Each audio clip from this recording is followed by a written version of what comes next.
ربنا اللہ ربنا اللہ.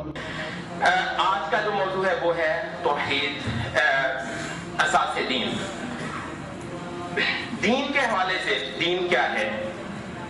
دین جو ہمیں مفسرین کے ہاں ملتا ہے، دین کا مطلب ہے نیاز مند ہو جانا. دین کا مطلب ہے کسی کی بڑائی تسلیم کرتے ہوئے اس کے لیے نیچا ہونا قبول کر لینا، اس کے ماتحت ہو جانا اور اس کو اپنا آپ دے دینا اور اس کا دست نگر، اس کا زیر نگین ہو جانا. تو یہ دین ہے. دین کا جو اصل معنی ہے تو وہ دراصل یہی ہے. تو دین کا مطلب اطاعت، دین کا مطلب بندگی، دین کا مطلب فرما برداری، دین کا مطلب زیر نگین ہو جانا اور دین کا مطلب تابعدار ہو جانا اور کسی کی بڑائی کے اندر گم ہو جانا.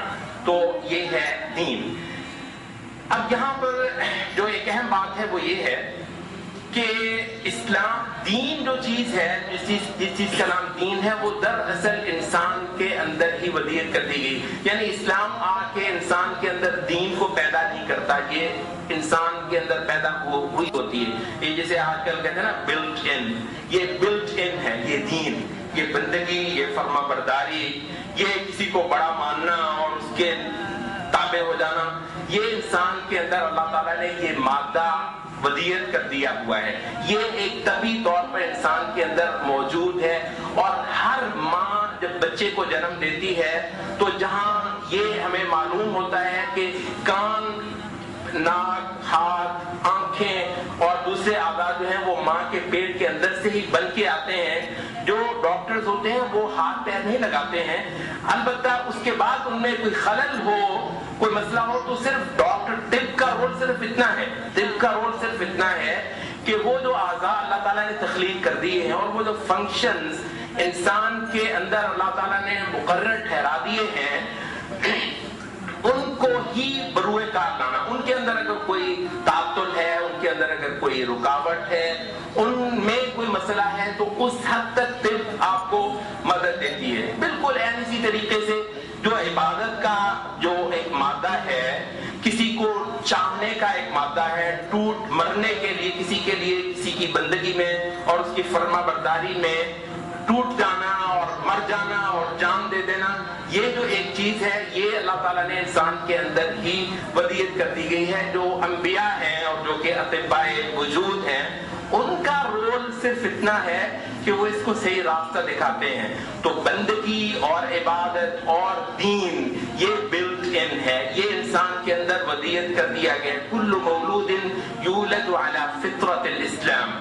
تو نبی صلی اللہ علیہ وسلم کی ایک اور حدیث ہے کہ اور جو کہ حدیث قدسی ہے، انی خلقت عبادی کلہم حنفاء. میں نے اپنے سب کے سب بندوں کو حنفاء پیدا کیا ہے. وہ جو چاہتا ہے اور جو راستہ پانا چاہتا ہے اپنے مالک اور اپنے خدا کا، اور راستے میں راہزن بیٹھے ہوتے ہیں. اور حقیقت یہ ہے کہ اس حدیث کے اندر تو نبی صلی اللہ علیہ وسلم نے لفظ بھی وہی استعمال کیے، فجاءتہم الشیاطین فاجتالتہم. تو میں نے اپنے بندوں کو حنفاء پیدا کیا سب کے سب کو. پھر اس کے بعد شیاطین ان کے پاس آئے اور ان کو اجتال کا مطلب ایگزیکٹلی ہوتا ہے جیسے آپ کہتے ہیں کہ کڈنیپ کرنا، کسی کو اغوا کر لینا اور کسی کو لے اڑنا. تو یہ درمیان انبیاء نے جو کیا ہے وہ اس کو راستہ صاف کر کے دیا ہے اور اس بندگی کو اس کا اصل محل ڈھونڈ کے دیا ہے، تلاش کر کے دیا ہے، جو کہ اللہ تعالیٰ نے ان کو دکھایا ہے. تو دین کا جو اسلام کا جو رول ہے، جو قرآن کا جو رول ہوگا، جو دعوت کا رول ہوگا، جو تربیت کا رول ہوگا، وہ بنیادی طور پر یہی ہے کہ اس کو اس صحیح محل کی اس کی نشاندہی کر کے دے دی جائے. یہ اتنا ہی رول ہے، اس سے زیادہ نہیں ہے. اور اس وجہ سے یہاں پہ ہم تھوڑا سا رکیں گے اس حوالے سے. جو ایک عام دینی رویہ ہے بھائی نماز پڑھو، تو پھر اس کو نماز پڑھو.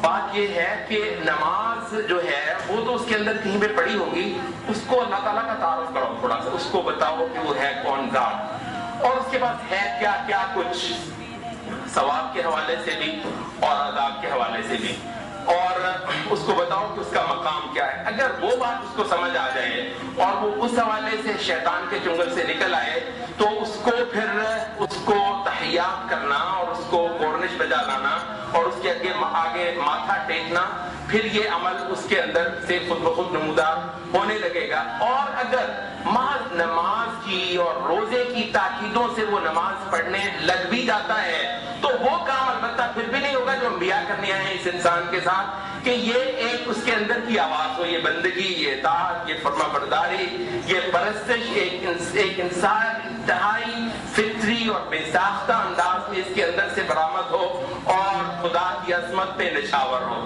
تو اصل میں تو بندگی ہے ہی ہے. بندگی یہ کوئی فوجی عمل نہیں ہے, یہ کوئی فوجداری چیز نہیں ہے.